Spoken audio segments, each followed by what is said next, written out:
Well, well.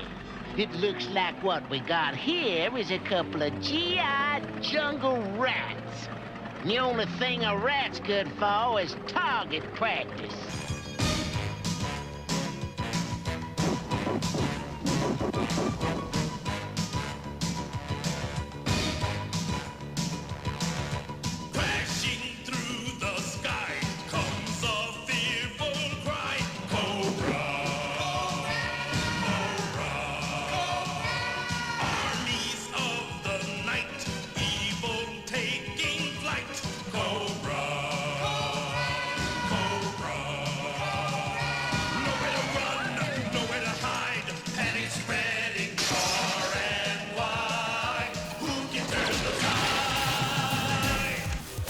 Welcome, G.I. Joe and Cobra fans. July is Cobra Month, and we've been asked to take part of Cobra Convergence 4. And today, we're going to be going over two versions of one of the most iconic Cobra vehicles, the Cobra Water Moccasin. Ironically, neither one is called the Water Moccasin. We've got the 2010 Stingraider, and we've got the 2012 Cobra Fangboat. I'm Steven Slocco, this is ArmorMagnus, and welcome to Cobra Convergence 4.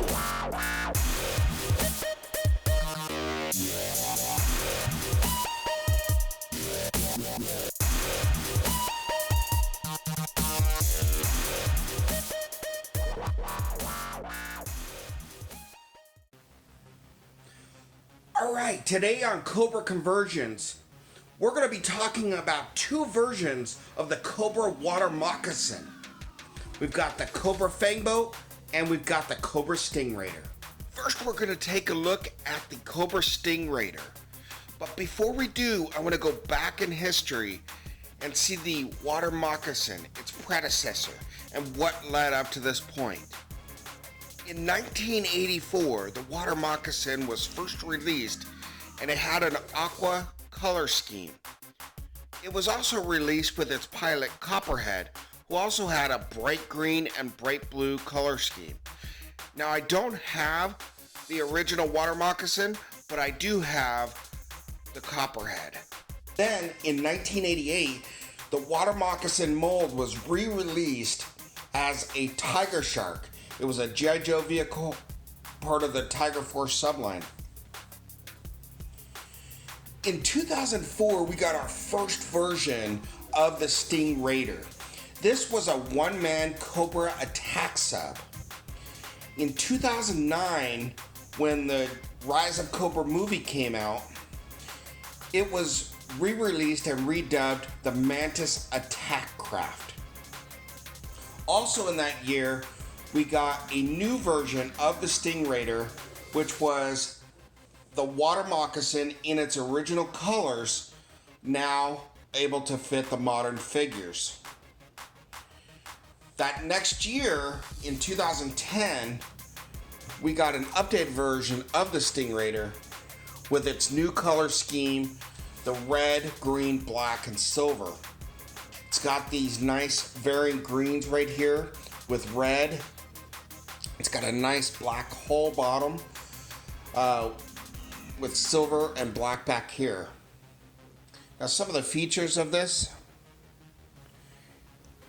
the cannons elevate and raise. The turret can go 360 degrees. It's got these two twin cannons right here. They updated it with foot pegs on the front, which means now this version of the Stingraider can hold up to 8 figures. In the back, it's got this nice gray detailing that looks like metal platforming with 2 spots for figures.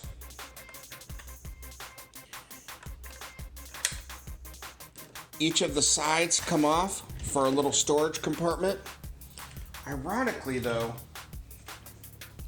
both of the weapons that came with the Stingraider, this is the Swamp Viper's rifle, and Copperhead's rifle, neither one actually fit in the compartment so that you can close it.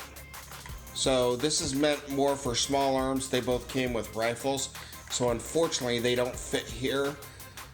And then, in true G.I. Joe fashion,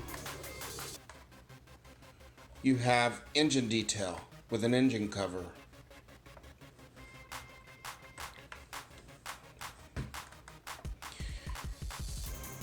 You've got the wheel that spins the rotor blade.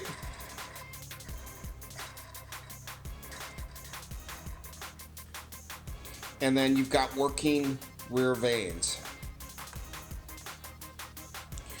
As for the cockpit, in order to get a figure in, you just turn this to one side, you pop this off, then you can fit your Copperhead figure in there. Now, one of the things is Copperhead's hand does come off a little bit easy on my version, and so you got to be careful. I did drop the hand in the bottom of the boat, and I had to take it apart when I was doing this review because it was stuck down here in the black. The logo, this is more reminiscent of a later version of the Cobra Navy Force, which was the Moray hydrofoil. The original water moccasin had a different insignia, and I really like this update to their naval fleet, and it looks great with the striking snake and the flames. I really like this. Now, if you look close, looks like old Copperhead has taken down 7 G.I. Joe vehicles. In the front, you've got this twin, almost forked, like a snake's fang. Very, very nice version of the Stingraider. I like this a lot. All right, let's take a look at the Swamp Viper that came with this, with the Stingraider.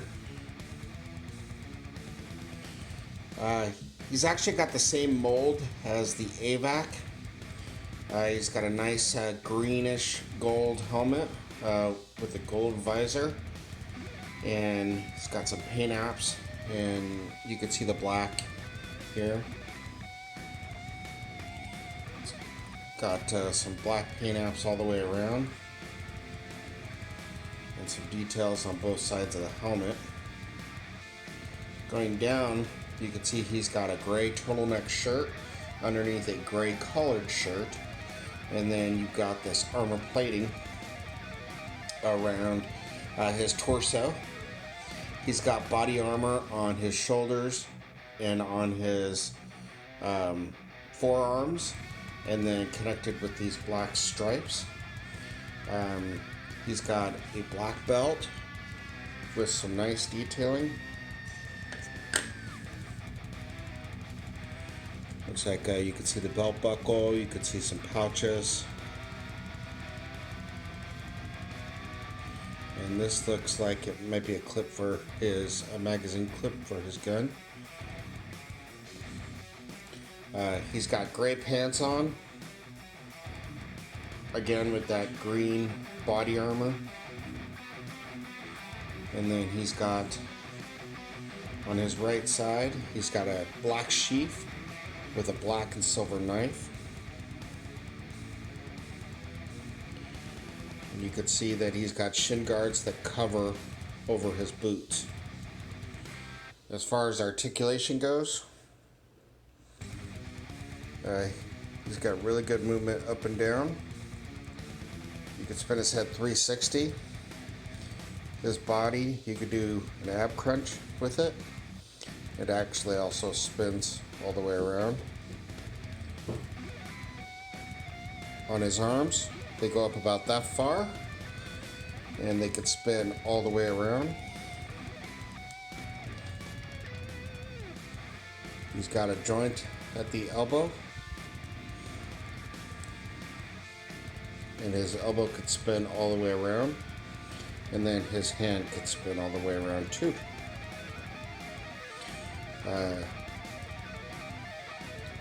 As far as splits, he could go about that far, He has a double jointed knee, and he could bend about that far back. He's got pretty good range of motion. His ankle.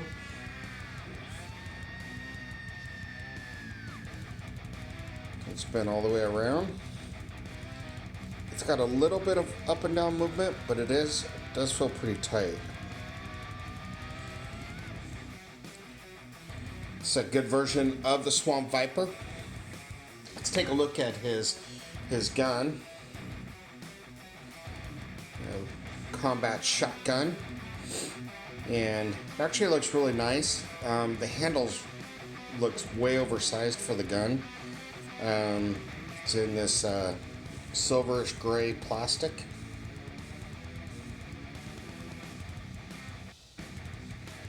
See him all geared up. And that's the Swamp Viper.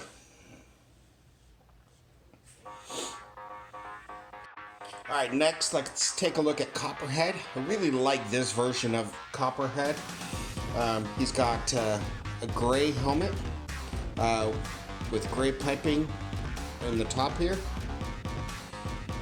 He's got a black face mask and a very nice expressive face. I actually really like this head sculpt.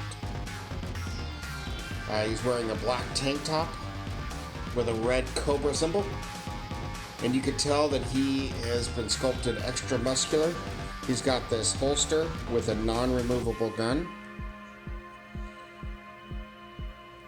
You could even see his wrinkles in his tank top.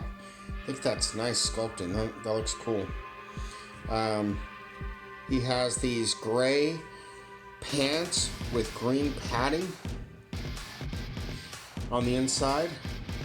He's got pouch, and he's got boots that look like they're to prevent the water from going up his pant legs. And then he's even got paint on these belt buckles down here and nice high boots. On his right side, he's got a removable knife. You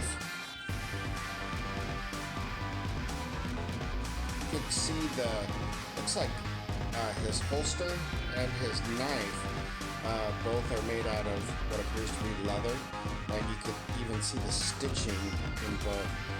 So nice attention to detail on both his knife sheath and his chest holster. As far as articulation goes,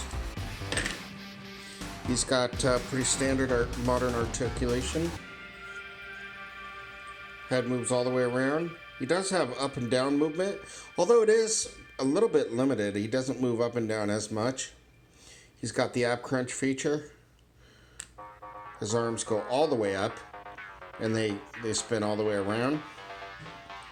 His arm bends 90 degrees and spins all the way around there, and then his hands spin.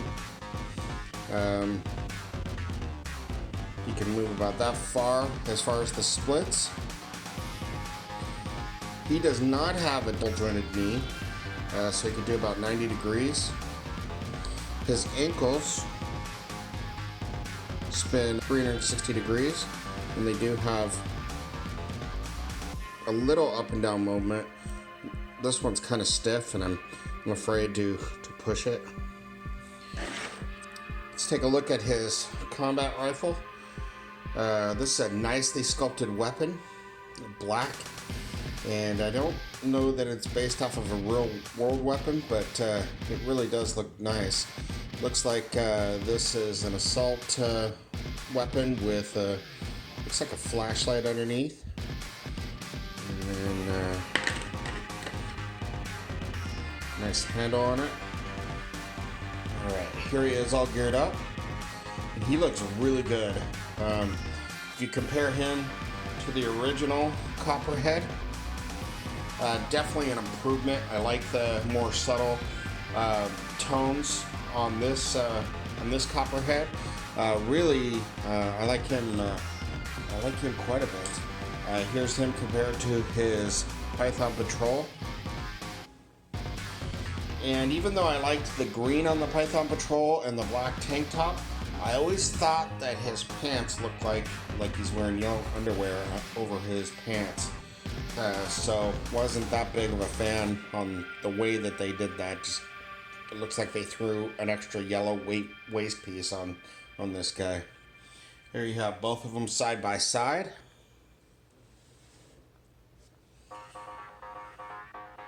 And they look good together. Definitely prefer Copperhead over the Swamp Viper, but both of them look really good. They look like they fit together.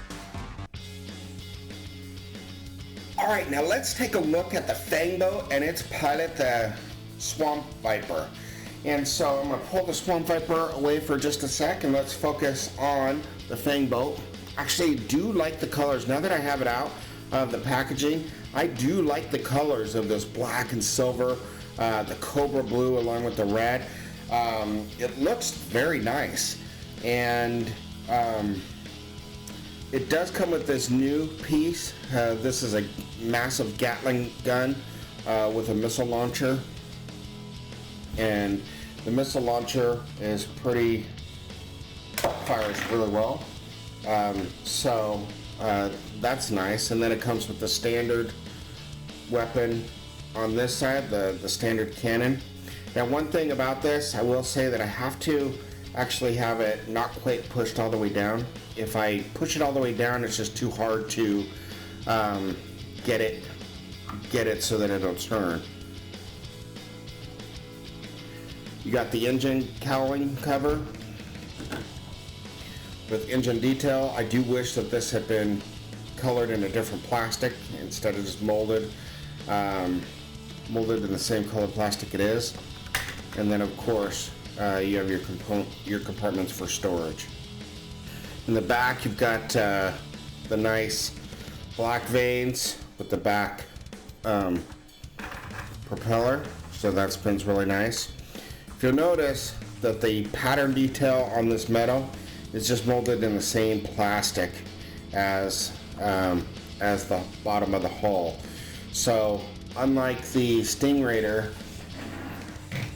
where it was molded in that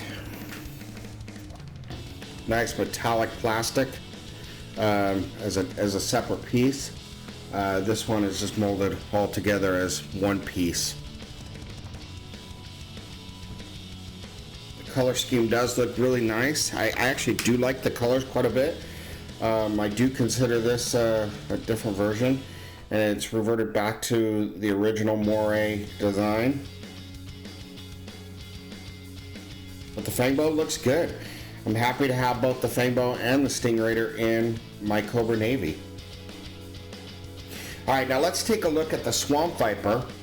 This particular version of the Swamp Viper is in a red jumpsuit with black knee pads and gauntlets, along with some black mechanical detail here, and then just some gray padding. Now this figure would be fine, the colors would be okay, and it does match the Fangboat really well. However, for the G.I. Joe Retaliation movie, the vehicle drivers really got lazy with the vehicle drivers. Not only did the vehicle drivers not come with file cards, so you knew nothing about them, but their articulation was minimized down to 5 points of articulation. His arms spin, but they're locked in the same position. And his legs, he can sit, but he can't bend his knees, and he can't turn. And then his head turns. Now on mine, every time I turn his head around, his head pops off. So I do think that this is kind of lazy on Hasbro's part, especially when just a couple years prior we're getting a Swamp Viper that has full articulation and way more play value. So this is meant just to be in the driver's seat without any other reason to have this figure. And all my other Retaliation vehicles are like this. Got a hiss with Cobra Commander. You would never even know it's actually Cobra Commander if they didn't say so on the package. Just pretty nondescript figure. Now this is not the first time that Hasbro has gotten lazy with their figure articulation. In 1992, Hasbro purchased their competitor Kenner, in 1995, they let Kenner do the new series of G.I. Joe. So you had the Real American Hero line, and then you had the G.I. Joe Extreme, which were 5-inch figures, and they were limited to about 5 points of articulation on average too.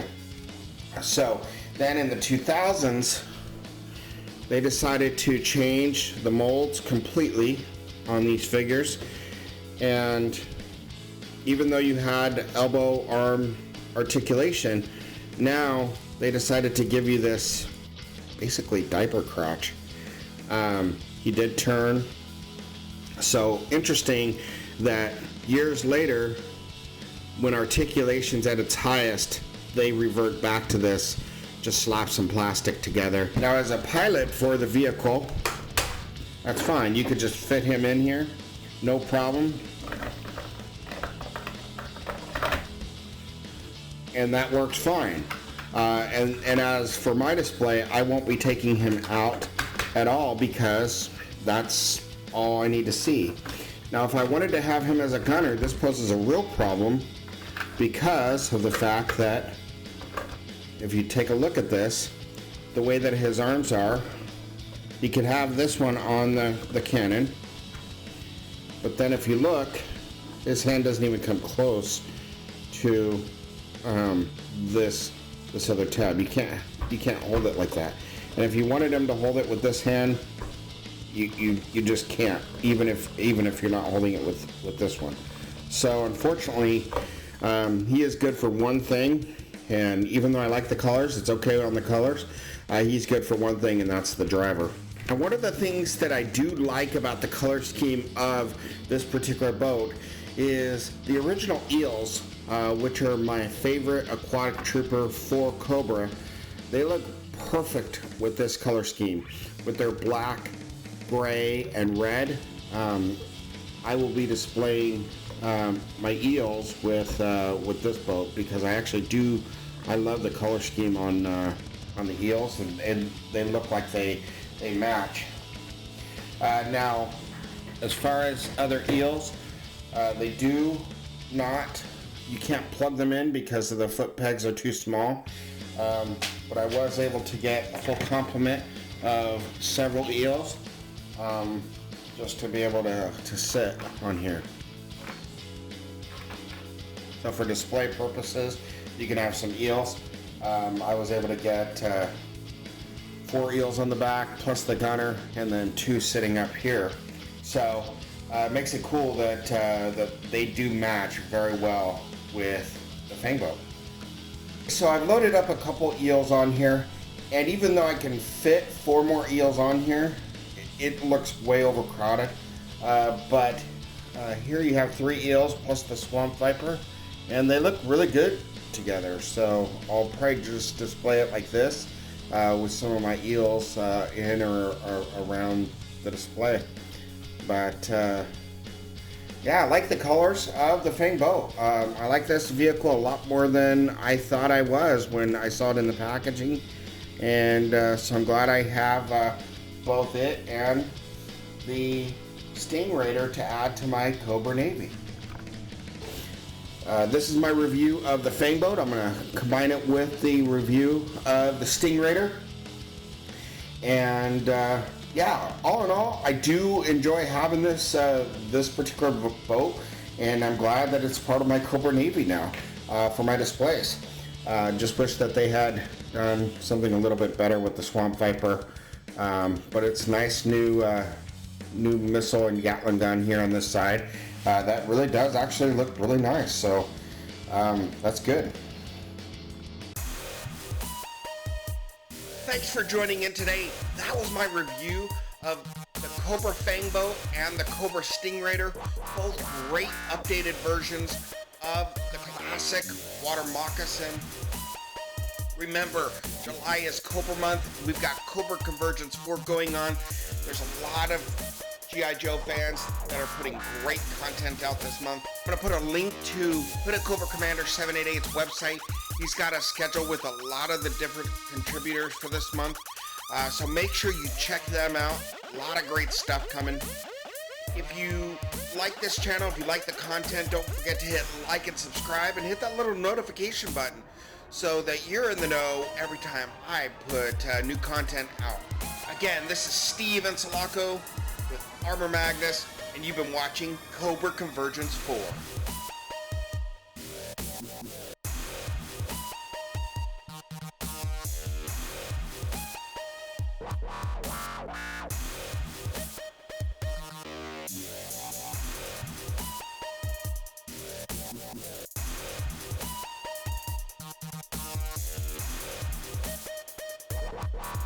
Wow.